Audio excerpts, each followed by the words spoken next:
Сола Медия и Флория Филмс представят. А сега за Луната. Ако една страна може да построи ракета, тази страна ще бъде единственият собственик на цялата Луна. Цялата Луна?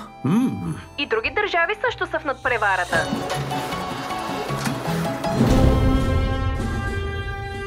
Ти си човекът, който ще ни отведе до Луната. И правителството ще плати. Обещай да се върнеш долу. Какво може да се обърка? Първите тестове се правят в малък мащаб. Лаполо 0, ръчно грубо производство. Да, можем! Не съм експерт, но ракетите не трябва ли да се издигат?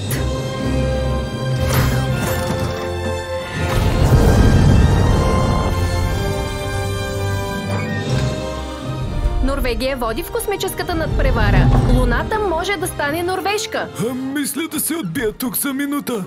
3, 2, 1... Имаме излитане! Не! Не! Не! Прибират се най-после. О, трябва да направим нещо! О, ще си направя селфи! Върти!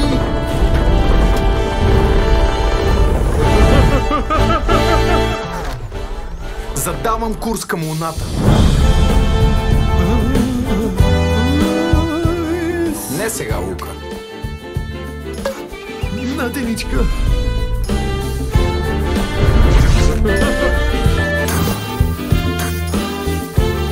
Какво се случва там горе? Какво? Луис и Лука. Мисия до Луната. Това е толкова вълнуващо! От 1 март в кината. Разпространява Александра Филмс.